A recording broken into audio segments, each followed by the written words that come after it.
ดีนะพอดีมื้อนี้มีเวลานะมาลงกลุ่มให้ลูกค้านะก็เลยรีวิวให้เลยนะสุดนี้จะเป็นทาติโก้นะทางโลกล้อง Discovery นะเราเป็นเรา FX เนาะ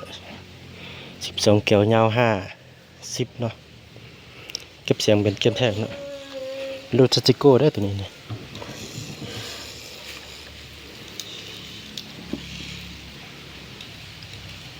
งามๆแบบนี้เลยใหม่ๆถ้าท่านใดสนใจก็สามารถสั่งซื้อได้เนาะเครื่องมีพร้อมส่งอยู่เนาะถือว่าให้ทางห้านเฮาลงกลุ่มให้ก่อนคือแบบของลูกค้าผู้นี้ก็ได้คือกันนะเขาจะลงกลุ่มให้ก่อนเราจึงค่อยฝากให้ก็ได้บ่เป็นหยังเนาะคันเอาแท้เนาะ ตัวที่เป็นลูกค้าอยู่เขตใกล้เคียงนั่นเด้อเขาจะสิมาเอาอยู่เฮือนเลยนะเอาอยู่ห้านหน้าห้านเลยนะงามแบบนี้เลยนะก็จะเป็นกล้องปรับ2สีได้นะสีแดงสีเขียวนะ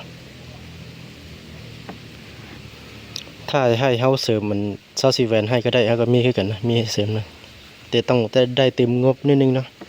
เต็มงบนิดนึงแล้วก็เสริมให้ได้เลยนะงามแบบนี้เลยนะ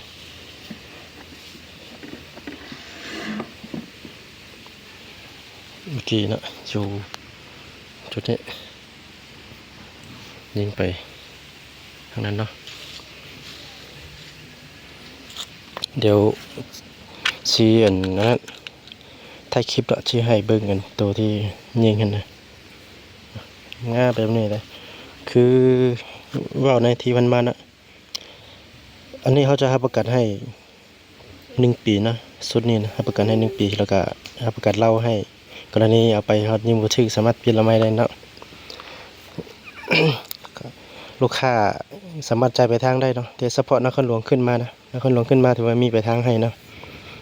แต่ต้องได้มัดจำนิดนึงนะอันนี้เว้าอยู่ในคลิปนี้เลยนะมัดจำนิดนึงเพื่อหยังนะกรณีลูกค้าบ่ไปครับเครื่องเนาะเขาจึงได้เงินพวกนี้มาเสียค่าฝากให้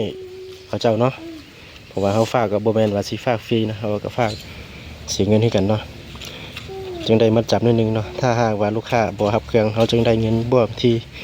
ลูกค้าจำนั้นให้จ่ายให้อันผู้ขนส่งเนาะพับขึ้นได้เนาะพับยาวพับสั้นได้กันนะทาง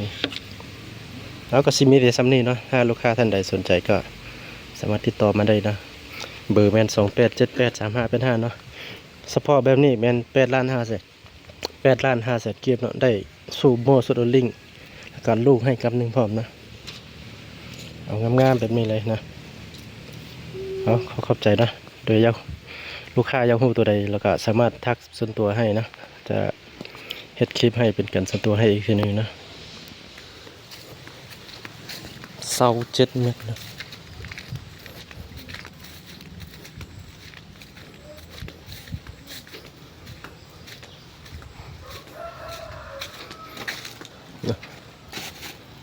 3 บาททำอิฐเนาะ